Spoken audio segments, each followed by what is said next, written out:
Hello, everyone. I wasn't planning on doing a reading specific, but then for some reason, I'm getting this date specifically. It's like about 4 days from now, April 26th. And I don't know. Um, it's Uranus transiting Gemini, so it's going to be in the 0 degree mark. Um, and apparently they're talking about DNA stuff or like some sort of insight. And I'm seeing this other There's one astrologer who was reading it, and then there's another one from the Netherlands, Desiree van Toor. Um, and basically I was like, oh, that's interesting. Um,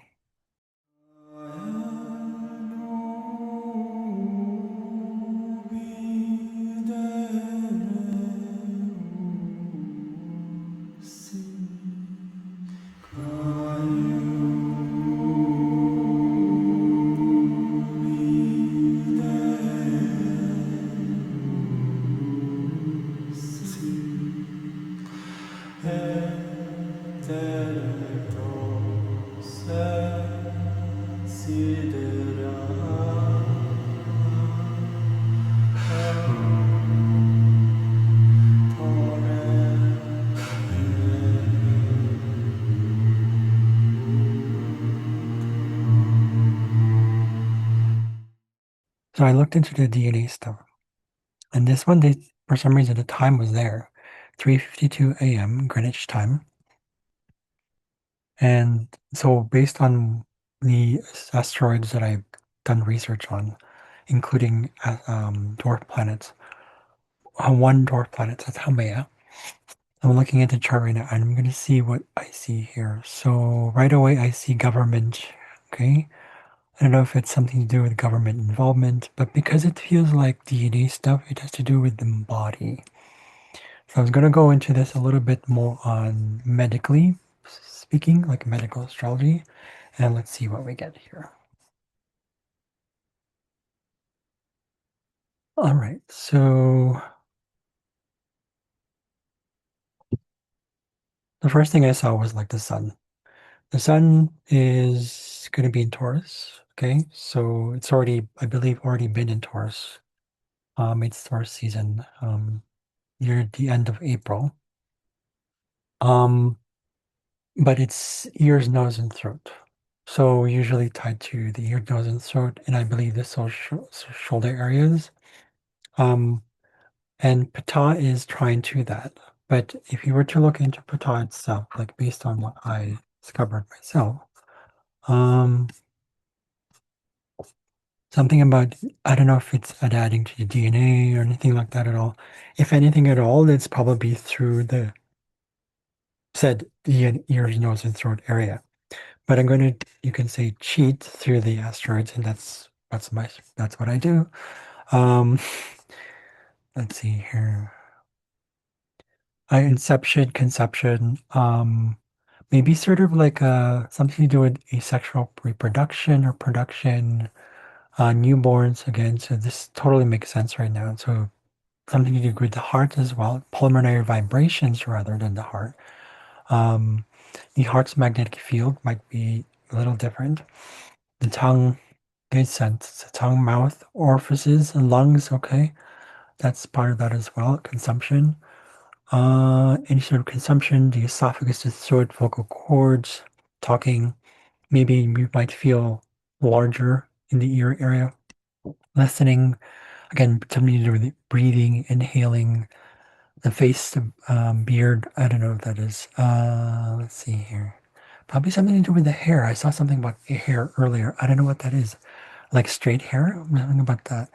Any sort of deformities. I wouldn't say necessarily that it's deformities, but because this isn't in the typical houses where medical astrology goes into.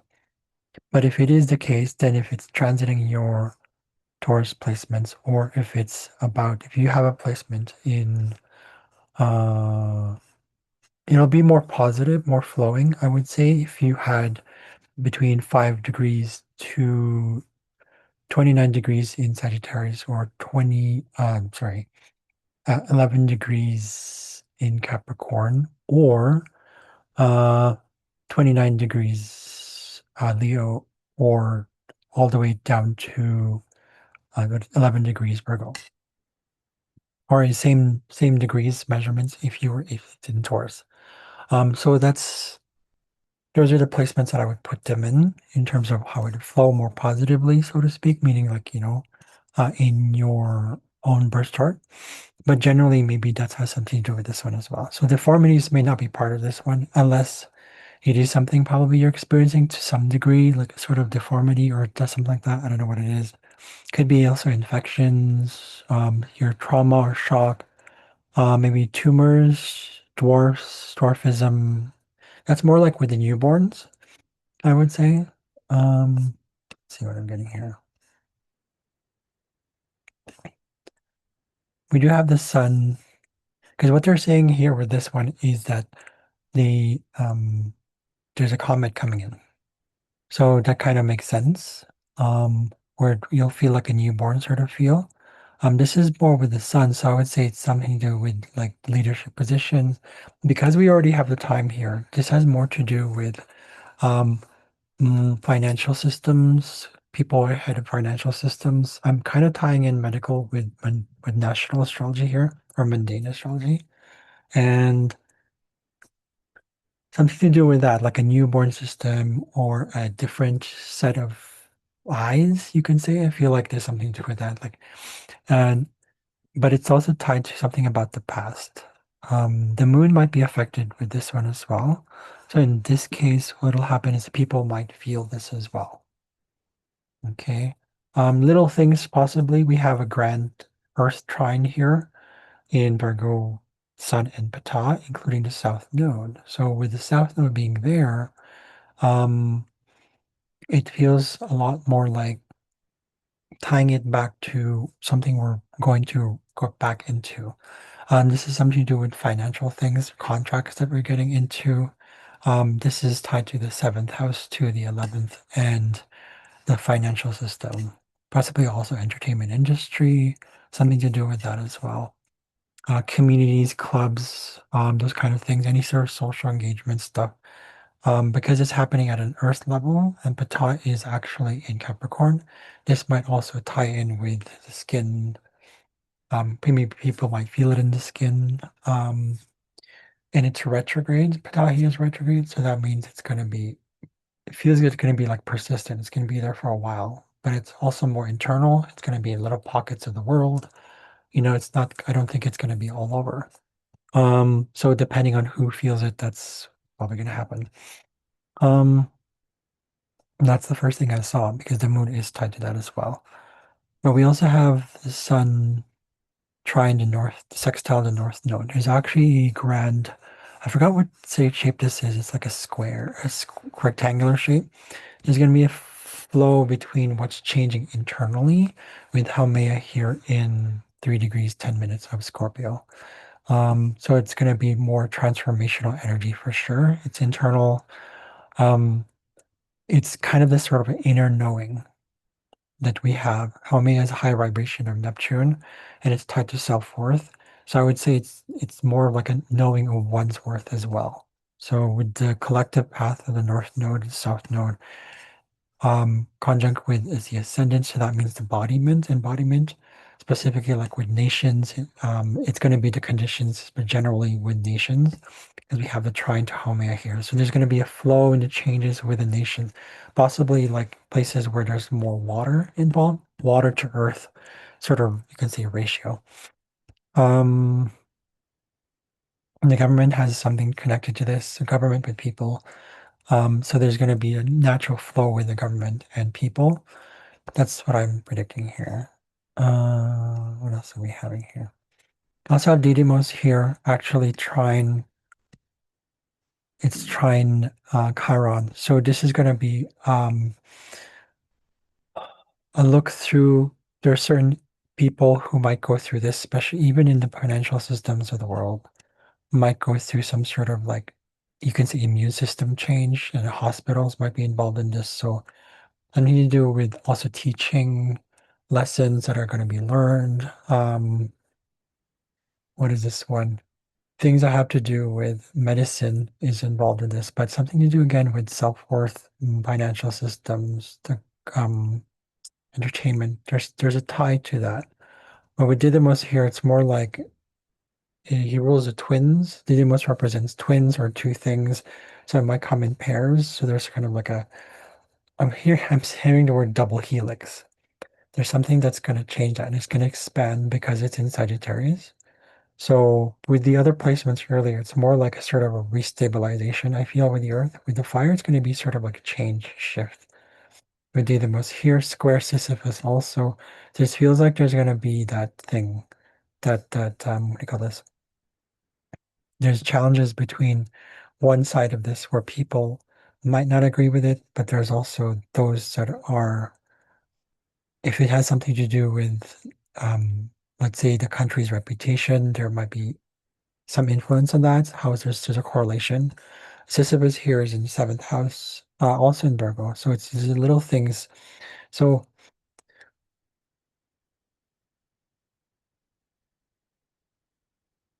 I don't know if there's any sort of manipulation or anything like that at all, because Sisyphus was manipulating governments and systems. So there might be some sort of resistance to the change, even though the change will come naturally. Uranus is square, sorry, conjunction Venus here already in Gemini. So the thoughts that are coming in are something to do with the mind. We looked into Mercury with this one. When you thoughts, that totally makes sense. Conjunct Mars here. Actually, there's a stellium all the way to the sun here. So there's just this illusion of mind and pain like flowing with this. Or Didymos is involved in trying to Chiron here. It feels like a lot of it is not sure going to happen, but again, there might be resistance with people agreeing to it because there might be those people who would be like, I can't do that. If it's in Didymos and it's in the, even though it's in the 10th house, reputation specifically of like religious circles, like I'm hearing clergy. So the ninth house something to do with open enemies and contracts that we get into, sort of like unions. There might not be a sort of, there might be an imbalance with this one. But at the same time, there may be the imbalance can lead to something else that is a balance. With Uranus opening up the change here, it's natural for people to be like shocked about this whole thing as well. So Ptah also ruled shocked as well. So that totally makes sense. If this is something to do also with the DNA, with Virgo and the square to Sagittarius, something to do with the sciatic nerve system, all the way down to the um, what is this one? I think it's the pancreas area or something like that, central nervous system. I'm not cheating with my medical stuff right now. I definitely am looking. You know what? I'm gonna do it.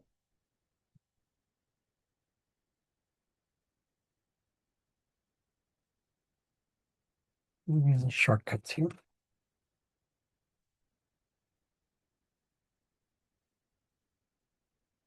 Upper intestinal organs, the liver, pancreas, and spleen. I heard pancreas earlier. Yeah.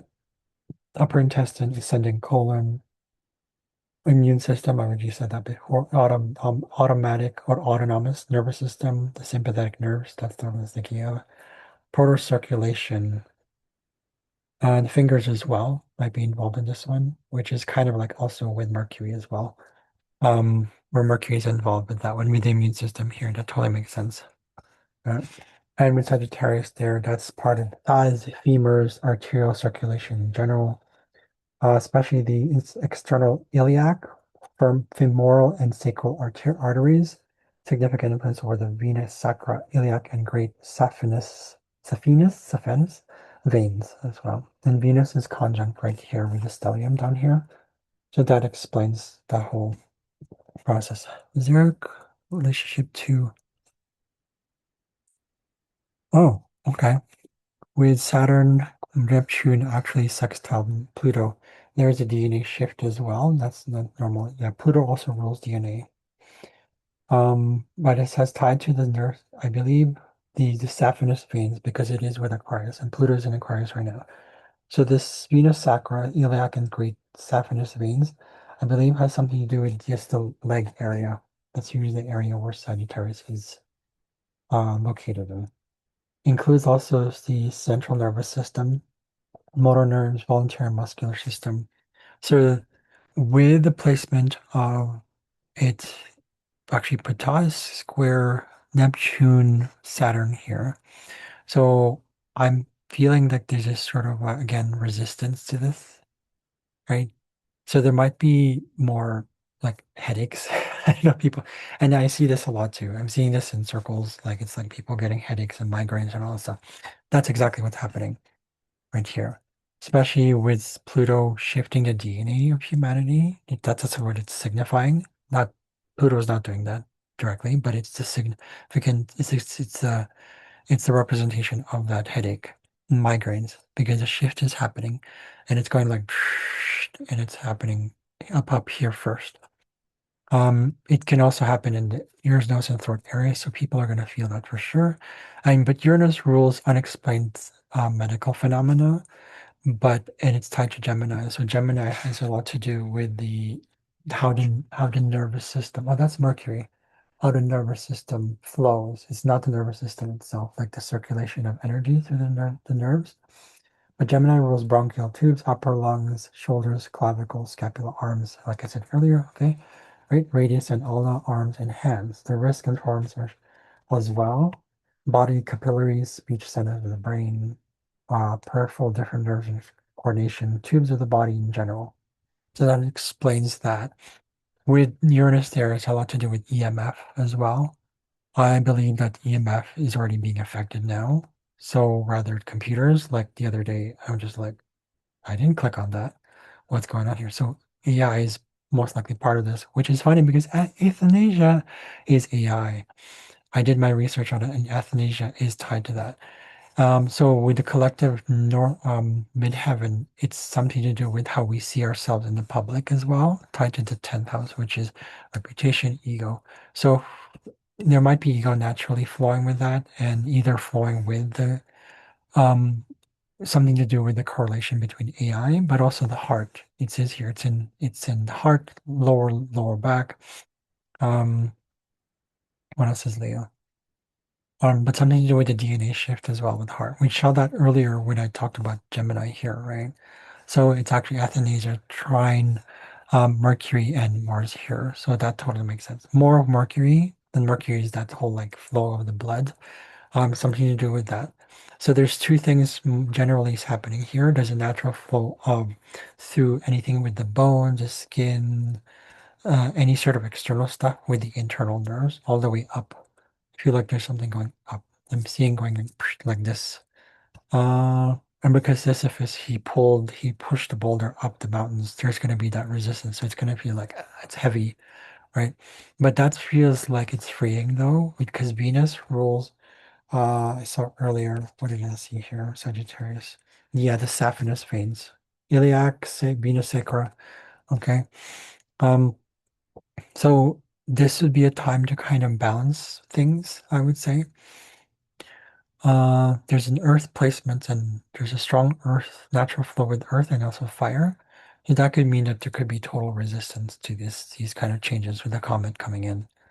Haumea is in water, so that means that we're being called to naturally, governments or rather specific are being called to coincide with this whole event and seeing where we go from here. Because Haumea is a total trust in one's ability to regenerate, be fertile, so to speak. Like, that inner knowing of like, I know what I'm worth, I know my magic, I know my abilities, my right, and ability to change itself.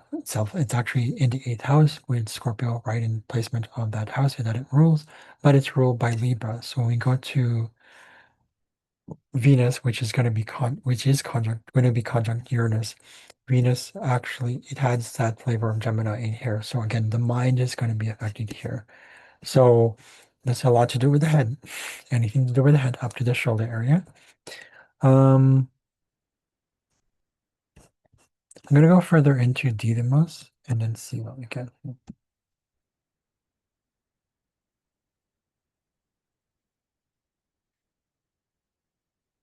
Okay. Watch out for your means your testicles, ovaries, amniotic sacs, insulin. Watch out for insulin, possibly growth hormones. See, that's growth hormones. So maybe fertility, something to do with fertility, things that are, because this has something to do with newborns as well. I said earlier, this could be like new twins are coming about as well. There's so many things related to the twins as well in this one. Um, um, so many things like the DIDI, MODI, blastocysts, incubation, co-incubation, coronal plane, sagittal plane. That's interesting. The insulin-like growth factor, growth hormones, again, fertility drugs, hyperovulation, more than average height. Oh, so it could be increase in height. Okay, delivery intervals. Okay, that might be affected. Obstetric ultrasonography or prenatal ultrasounds. It's a lot more with pregnancy. That totally makes sense. Overgrowth or placenta, maybe miscarriage. I don't know what it's. I don't want to be negative here. Premature birth as well. Donors might be part of this as well. So it's almost like there's a new expansion. So maybe there will be twins, or rather symbolically that there will be a pair of yourself, energetically speaking. Sisyphus is here, so something to do with, I saw this earlier. Something about Sisyphus. One second here. HeLa cells. There you go. HeLa cells have to do with what was that one? I keep trying to I forget. Stem cells. There you go. So something to do with that. So cells are being affected at a deeper level. I'm wondering if, I'm going to add in series here because series rules epigenetics. I feel like there's something with series as well.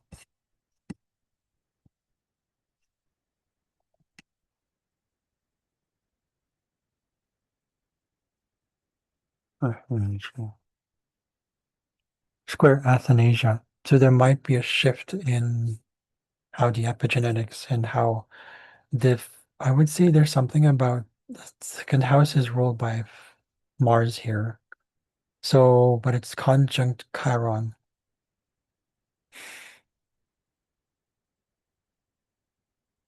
So if that's the case, and Mars is already in Aries here, I don't know what it is. I can't tell right now. There's something about the epigenetics and the shifts, something to do maybe with portals. I feel like this is a little bit more energetic than actual physical Earth itself. However, Ceres is sextile Jupiter and Horus here. Horus also rules DNA, but Horus also rules the clairs. So there might be heightened stuff, but it's related to the fifth house and is the house of children. So children might be the ones that are getting more of this stuff. Their clairs might be activated. Or with the new birth, there's portals coming in to introduce new, you can say double things, double the size of things. It could be there's doubling in little pockets of the world. It's retrograde Didymos here. Um, Isis is also part of this one. Isis is actually sextile south node, and they're just rectangular thing again. Ptah, south node, Isis, north node. So there's several things happening here. I feel like there's a natural flow of things that are happening. It's almost like return to our nature. Like it's almost like this preemptive, you could say, strike of our own primordialness, if that makes sense, to go back into something more natural, if that makes sense. Isis is restructuring as well. She's also about magic. She's the one who helped Osiris get back to his form, or rather, she reassembled him.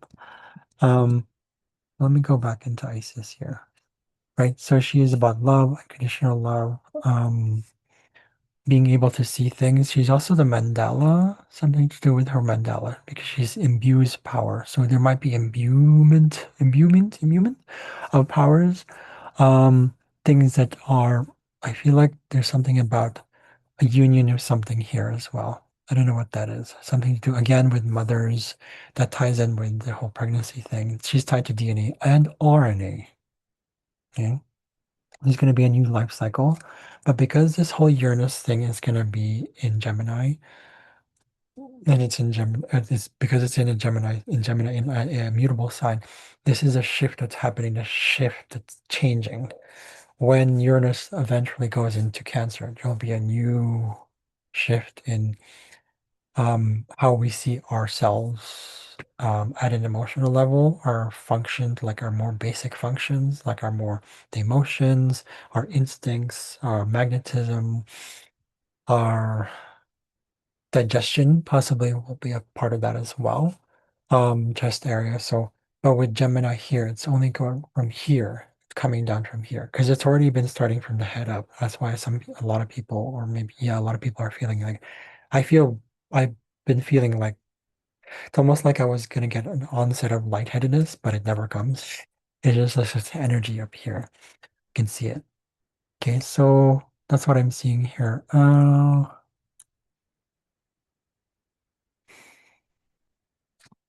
Yeah, so little things are going to be happening. It's probably going to feel like chronic because the moon is in Virgo at this time. And with the moon ruling Cancer right here, we have Horus Isis. So it's going to feel like little bits and pieces coming in.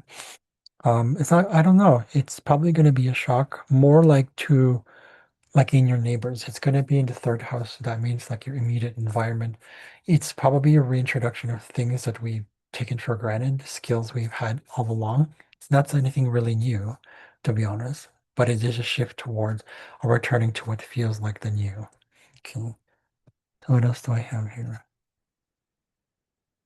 This is actually a unique event. I find it's interesting. With Athanasius there especially, the fire and the earth there, that's pretty strong in this chart as well.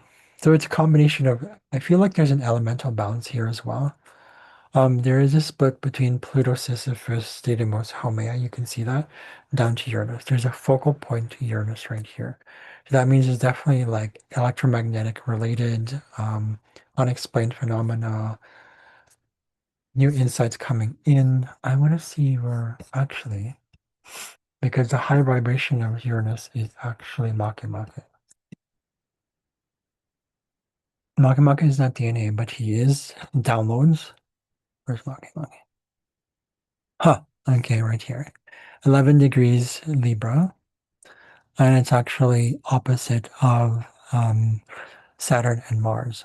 So if that's the case, then that means that we have to balance our adrenal, suprarenal glands, like our stress hormones. We have to, at this time, be mindful. And there's a grand square, the grand cardinal square right there with Ptah and actually um, with Horus, Isis, and actually, yeah, Mars and Saturn. So there's watch out for those resistance, watch out for those things that are resisting the actual things that return to the old. Because when I say old, it doesn't mean old, it actually means like our primordial self. I call it primordial sovereignty, but it's tied to that. With Isis and Horus here, that totally makes sense. I believe right now, the what do you call this? Not triplicity. What do you call this? Um, the trinity of Isis, Horus, and Osiris are in more grounded signs. I believe Osiris is in Taurus, and Osiris is reassembly. It's so pretty much like Pluto. He could be tied to DNA, but there's a resurrection here. Okay, so it's not. It's in Gemini. It's actually sextile to Chiron right here. So how is Osiris related to this? Uh-huh, right here. Osiris links the Sisyphus aspect, even though they're square to that. So there might be, watch out for any sort of what feels like it's gonna be some kind of betrayal, so to speak, or like it feels like it's a disassembly where it feels like I'm losing myself, kind of like specifically with your home environment. Now, because this is tied to a specific time, this is tied in Greenwich time. This isn't necessarily where it is in the world. It's just going to be specific to places within the Greenwich time, close to the zero mark, UTC, Greenwich time, mean time, meridian, zero. Yeah. Okay, so this is not going to be specific to those places I mentioned earlier, but it is going to be specific places like capital cities will be probably part of this one. But in Taurus, it's going to be more like places like, again, entertainment industries, the fashion, financial systems, banks, farmings, buildings in general. This comet is going to probably feel like that, right? Because the sun right here is in Taurus.